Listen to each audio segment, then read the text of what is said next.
emenda a gente está falando dois perfis que se encaixam de ponta, certo? Então, primeira coisa, perfil alto, perfil baixo, ok? O método mais simples de qualquer ligação é uma ligação rotulada, tá? E aqui pode ser colocado uma chapa, colocado parafusos e pronto.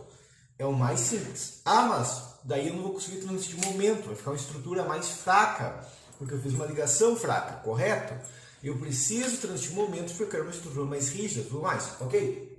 O que a gente pode fazer de uma ligação engastada? Perfil alto, perfil baixo. Coloca uma chapa aqui, tá? No caso pode aproveitar a chapa aqui, ó. E aqui coloca uma chapa inclinada, né? Claro, preenche aqui também com uma alma, ok? E você faz uma transição leve, né? Inclusive no projeto da ponte, das pontes que eu faço, muitos vezes eu utilizo isso aqui porque é uma questão bem eficiente. Inclusive essa transição que eu demonstrei pode ser toda feita com o perfil mais alto. Como? Bom, tá aqui o perfil alto, certo? O que eu vou fazer? Tá? Eu vou cortar ele aqui, ó, em ângulo, certo? Ah, qual ângulo? Aí a parte do projeto estrutural tem que ser determinado pelo engenheiro que vai projetar a estrutura, ok? Tá? Tiro essa parte aqui, faço um corte aqui, ó, e aí eu pego essa chapa aqui, ó, e eu dobro ela para cima. Ela não vai ter rigidez porque ela é só uma chapa, ok? E claro, uma questão final, depois ela vem aqui, ó, e vai ligar com o perfil de seção menor, né? E claro, como aqui eu tenho uma dobra, eu vou precisar de um enriquecedor aqui e eu vou precisar de um enriquecedor aqui. Ele pode até o topo, dependendo do caso, pode morrer antes, daí também é questão de parte do projeto estrutural, né? Mas essa é a questão de ligação, né? E tem muitas outras opções de ligação. A questão é planejar a montagem, né? E ter a experiência de execução de obras e execução e na fábrica, que vai ser bem fácil você começar a visualizar isso na prática. Sim, ele estava na pré-venda até o dia 1º de maio, aqui o livro. Dia 2 de maio foi enviado para todo mundo que comprou durante a pré-venda e também, né, eu enviei esse livro para todo mundo que comprou o pacote de todos os cursos, né, porque afinal o livro vem junto no pacote, né, é todos os cursos, é todo o conhecimento, ganha todos os livros junto também, tá? Atualmente, e na verdade até segunda-feira, vai estar no mesmo preço ainda da pré-venda, ok? Segunda-feira vai ter um aumento do preço do livro, ok? Então, se você comprar até domingo, vai estar para o mesmo valor, né? E também tem a questão que o frete é grátis, se comprar os 2 livros, tem um desconto, ok? Tá? Mas sim, ainda está prevendo até deixar o link aqui embaixo. Imagino que a gente esteja falando de alvenaria estrutural, né? Porque as dúvidas são relacionadas a estruturas. A primeira coisa que eu recomendo é a NBR, ok? Você tem que ler a norma vigente, porque não tem como projetar um tipo de estrutura sem ler a norma, no caso, NBR 16868. Tirando isso, literatura. Bom, meu primeiro livro foi justamente abordando a alvenaria estrutural, no caso do alvenaria amarrada. Mas no meu livro, O Mínimo de Estruturas, também tem um capítulo específico abordando justamente a alvenaria estrutural, onde eu abordo toda a base, ok? Um livro que não é meu, mas eu recomendo é do Parzec. Só que o Parzec, ele não passa essa base de alvenaria, realmente ele passa conceitos de como dimensionar uma questão que você já determinou, ok? E claro, também tem o meu curso de alvenaria estrutural, né? Curso para estrutural básico, abordo justamente todos os tipos de alvenaria estrutural, ok? E todos os sistemas combinados que conseguem ter uma base muito forte de estrutura. E tudo isso que eu falei é imaginando ainda que a gente vai usar o método oficial que se chama, desculpa o palavreado, foda-se a economia, eu só vou fazer o que me passaram. Okay? Qual que é esse método? Basicamente, o cliente manda um arquitetônico e você faz estrutural baseado no arquitetônico. Esse é o método errado, que daí realmente tem menos engenharia. Qual que é o método correto? Analisa o arquitetônico. O cliente quer fazer, por exemplo, um prédio de alvenaria estrutural, por ser um sistema estrutural mais econômico, então, antes de sair fazendo um projeto, terminar o projeto o mais rápido possível, analisa, será que se eu deslocar uma janela, modificar a posição de uma janela, modificar a posição de uma porta, ajustar alguma questão da obra, deslocar uma parede 5 centímetros do lado, coisa do tipo, será que eu não vou conseguir economizar muito na estrutura? Porque muitas vezes vai conseguir economizar, muitas vezes deslocar uma porta 20 centímetros para o lado, melhora o arquitetônico e permite uma parede que estava falhando começar a passar. A alvenaria estrutural tem engenharia envolvida, sim. O que a alvenaria estrutural não tem é variação de concepção estrutural depois de determinado o tipo de alvenaria estrutural. Por exemplo, você vai fazer uma alvenaria estrutural de blocos de concreto ou blocos cerâmicos ou de tijolo maciço, ok? Isso é parte da engenharia. você vai fazer uma alvenaria de 4 MPa, 6 MPa ou de 8 MPa, ok? E também outra questão, você vai fazer uma alvenaria de 8 MPa que você comprar um bloco mais caro, ou você vai comprar um bloco de 4 MPa e grautear todos os furos para atingir resistência similar a 8 MPa, porque é possível também.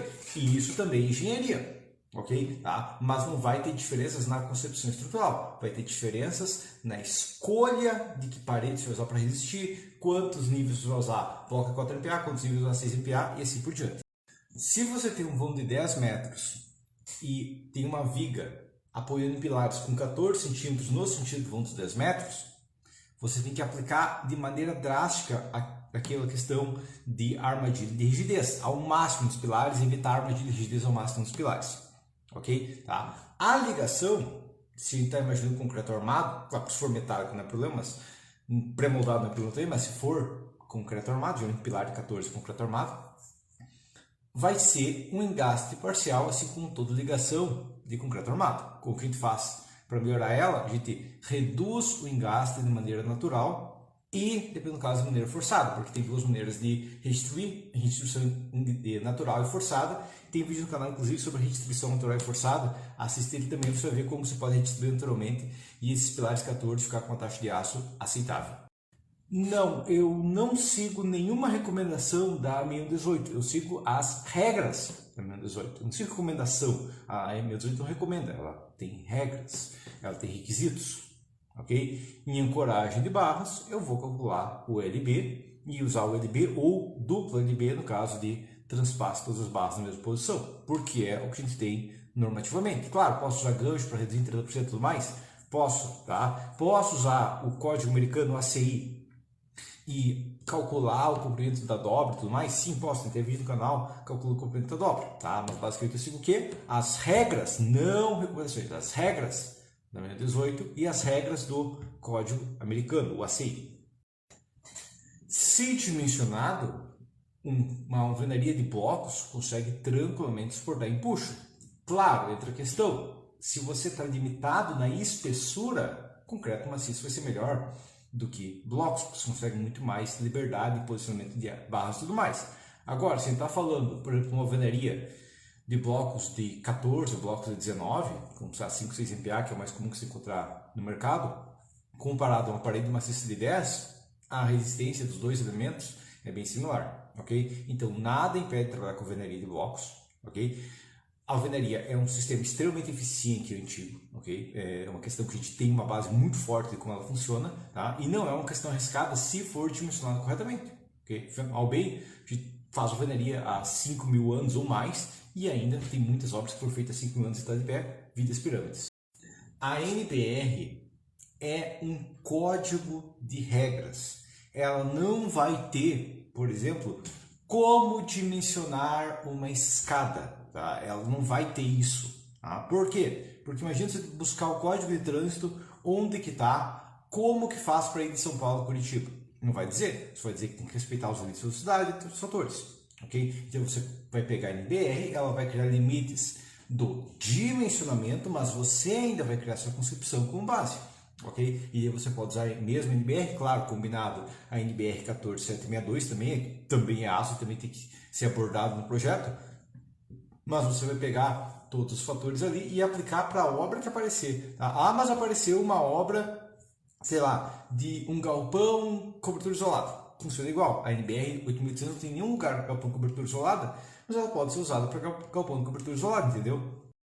Porque quando o pilar é pequeno e a viga é grande, ou o pilar é menor que a viga, né? A gente vai ter uma biela aqui, beleza? Vai necessitar uma força de tração para cá, tá? E aí eu preciso ancorar o aço. Como eu tenho pouco espaço, né? Digamos que eu tenho aqui, ó, tem uma barra. Ah, não foi suficiente. O que eu faço? Eu coloco mais uma barra no positivo. Agora, quando eu tenho um negativo pesado, só vai acontecer se eu tenho um pilar grande, ok? E aí eu posso ancorar ele em linha reta. Não preciso colocar mais aço para ancorar ali, porque eu já tenho espaço suficiente para ancorar só com o comprimento do pilar.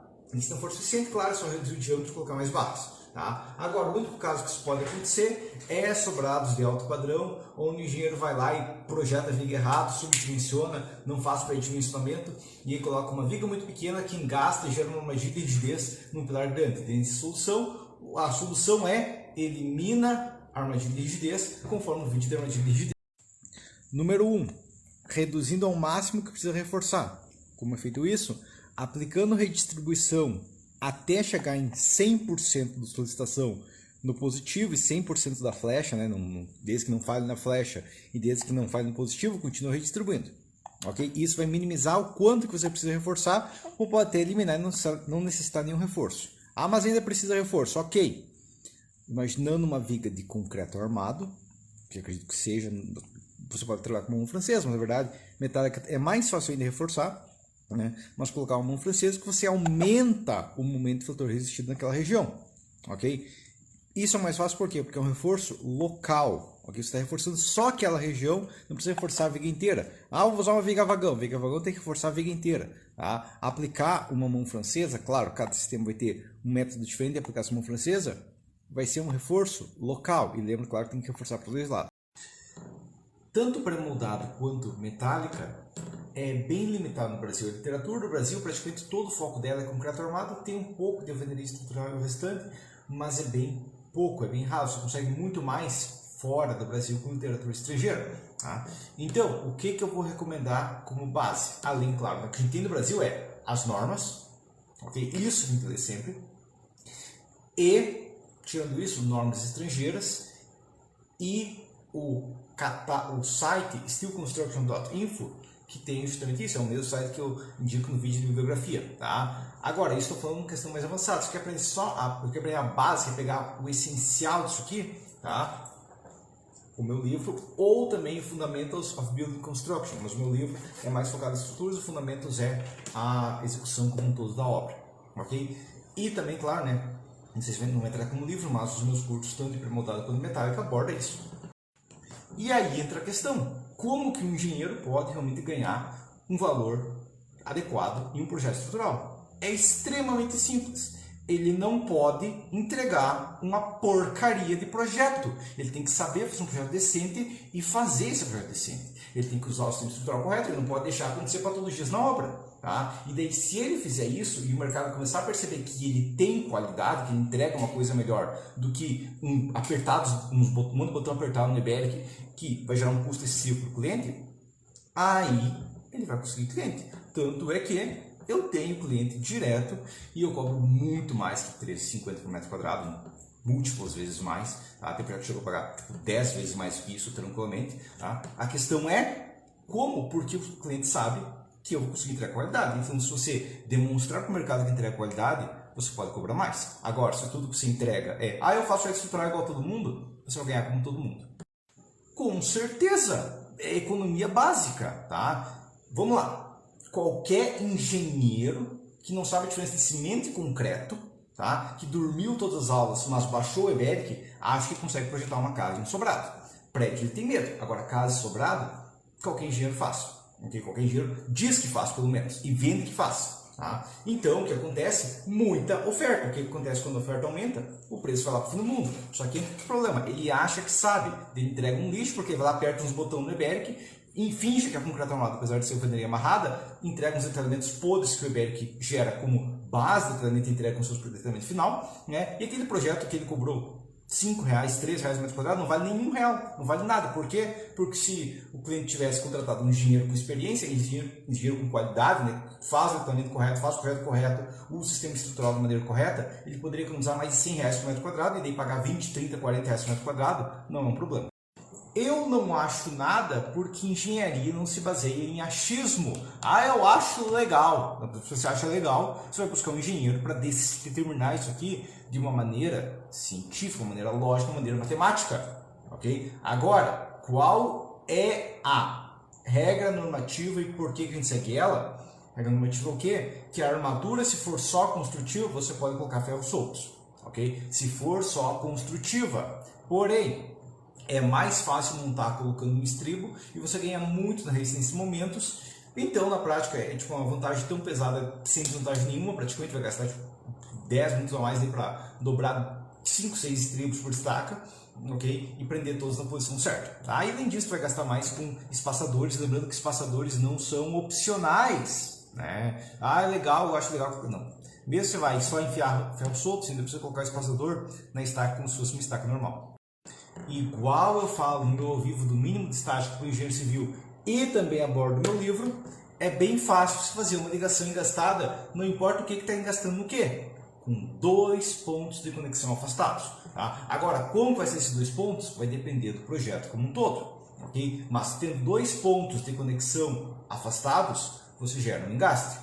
Okay? Porque isso que é o engaste. São 2 pontos afastados, porque engaste é gerar momento, e momento é força vezes distância. Você tem que ter 2 pontos, 2 forças, com uma distância. Okay? E outra questão, Gilberto demonstra na prática todas as ligações e tudo mais, tem 4, 5 possibilidades diferentes de fazer essas ligações. Eu abordo isso dentro do curso de metálica mais concreto e metálica mais pré-moldado. Primeiro, por que você vai reforçar essa viga? Tá? Você diz, porque ela está falhando. Tá? Imagina que você vai no médico e fala que seu pai morreu de morte morrida. É a mesma coisa que o engenheiro falar, a viga está falhando. Ela está falhando de falha e falhado. Não, o engenheiro vai falar, ela está falhando por momento fletor positivo excessivo.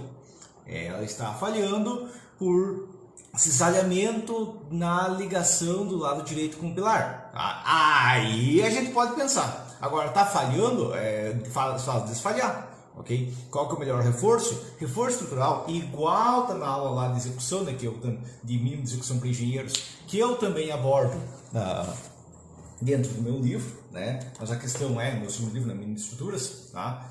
Não existe um método ideal para reforçar, porque reforço não é questão de encontrar o ideal, é encontrar a solução que vai ser rápida e eficiente. Tá? Assista aquele vídeo e eu também recomendo no meu livro.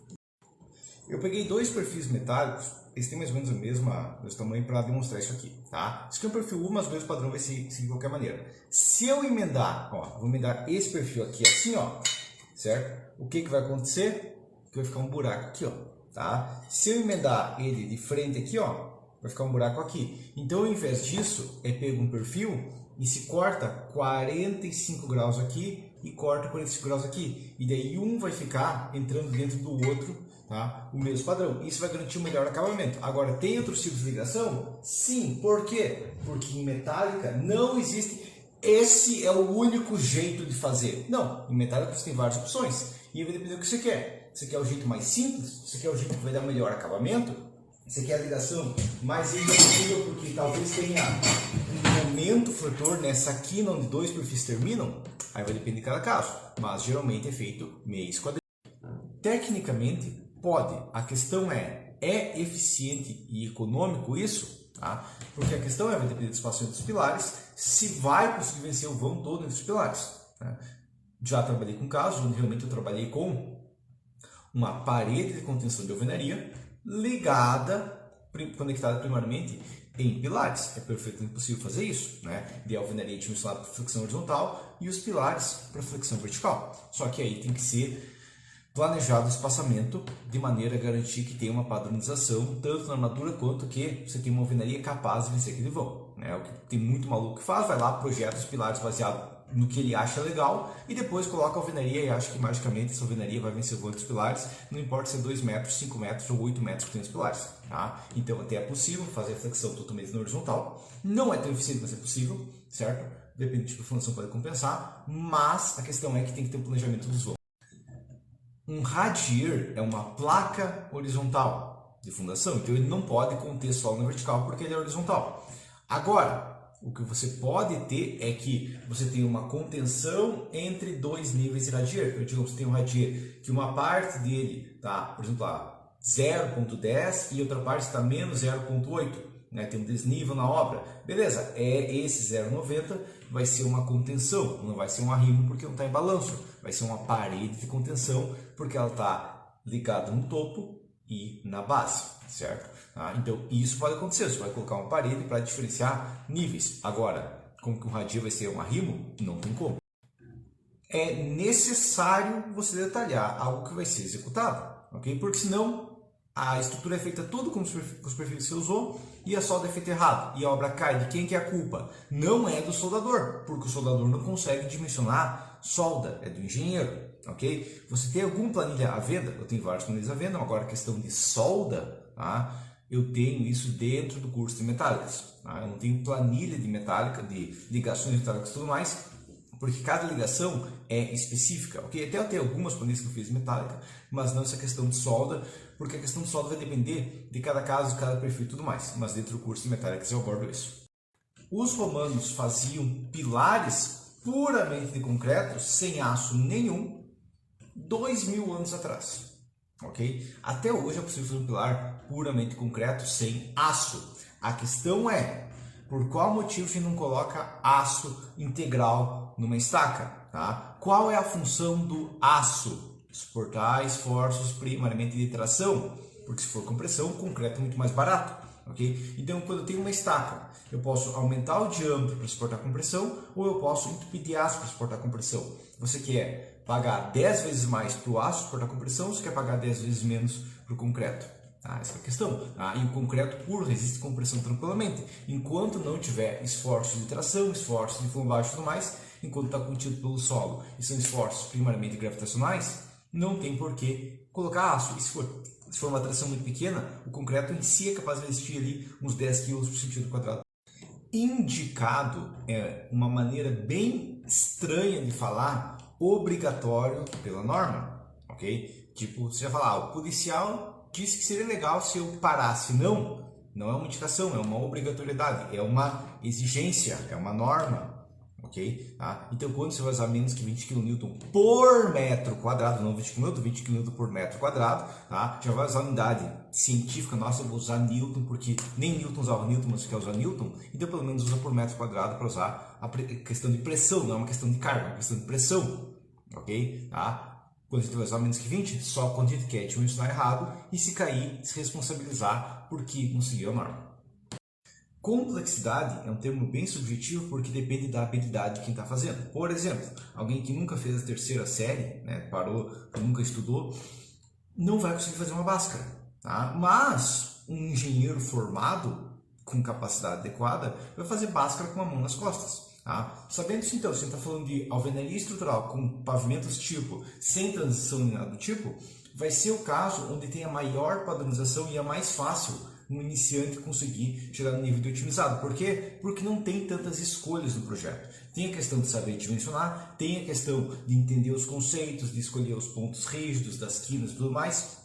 Mas, se o arquitetônico já está pronto, a única questão que o alvenaria estrutural pode fazer, o engenheiro da estrutura pode fazer, é ou modificar o arquitetônico ou dimensionar, e os resultados têm que ser iguais ou ele está dimensionando errado. Ok?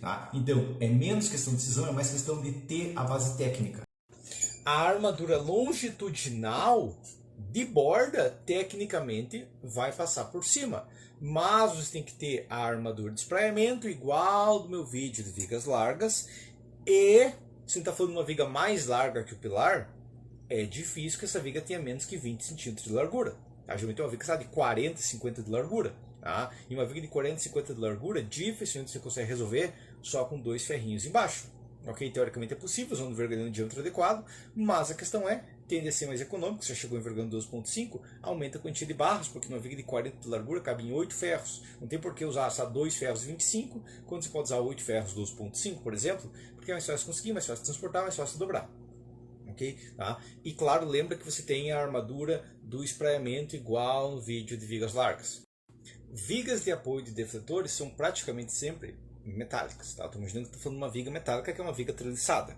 Ok? Como que é feito o dimensionamento? Basicamente, você dimensiona uma treliça com ou o banzo inferior ou o banzo superior duplado. Ok? E as diagonais também dupladas, mas daí você tem que majorar a força pelo ângulo integral das diagonais. Basicamente, dimensionando uma treliça como qualquer outra, a questão é desenhar de grande corpo livre e modelar ela. Se esse elemento não é crítico porque ela tem de ser baixa, ok? Realmente a questão é que tem que entender que tem 2 banzos superiores e um banzo inferior, ou se virar ela, 2 banzos inferiores e um superior. Dinâmica é a deformação e o comportamento geral de uma estrutura. Uma análise dinâmica é só uma análise considerando a deformação e também redistribuições, classificações de uma estrutura. Sempre que a gente faz uma análise por P delta, coisa do tipo, a gente está fazendo uma análise dinâmica. Quando que isso é crítico? Quando a gente está trabalhando com uma estrutura com muita redistribuição e ou uma estrutura com muita deformação. Porque quando uma estrutura deforma, ela muda, ok? Ela muda o comportamento dela porque cada peça tem uma posição diferente gerada pela deformação. Se a estrutura for rígida, essa diferença é pequena, quanto mais flexível, maior essa diferença. Esse é um dos motivos pelo qual a gente tem que controlar tão bem a rigidez de uma obra, e apesar de tipo, NBR-18 permitir gama Z de 1.3, o ideal é trabalhar com menos que 1.1. Por quê?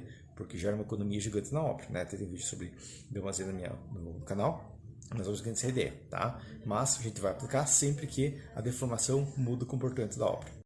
O dique de contenção só está ali por causa do tanque estourar, ele impedir que o líquido penetre fora da região do tanque, que ele possa ser limpado sem causar danos à natureza. Então, 99,9% do tempo, ele não vai ter que conter nada. E quando ele for ter que conter, vai ser tipo por 1 dia ou 2 dias. Então, a impermeabilização não é crítica, tá? A única questão que ele tem que controlar vai ser realmente a água da chuva, que ele pode ter contato. Então, o que você vai fazer é a mesma impermeabilização tecnicamente de qualquer outro muro, ou seja, uma cinta de respaldo no topo, né? Um rufo e basicamente isso.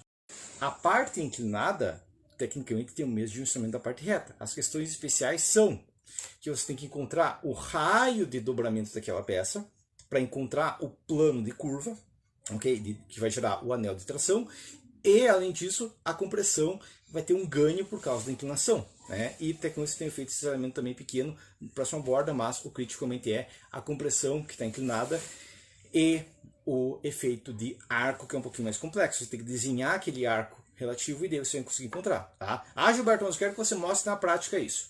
Eu até demonstro aqui na prática dentro do curso dos reservatórios, tá? Mas fazer todo o gráfico e tudo mais é um cálculo relativamente demorado, então eu não consigo fazer em uma resposta que está limitada a 90 segundos.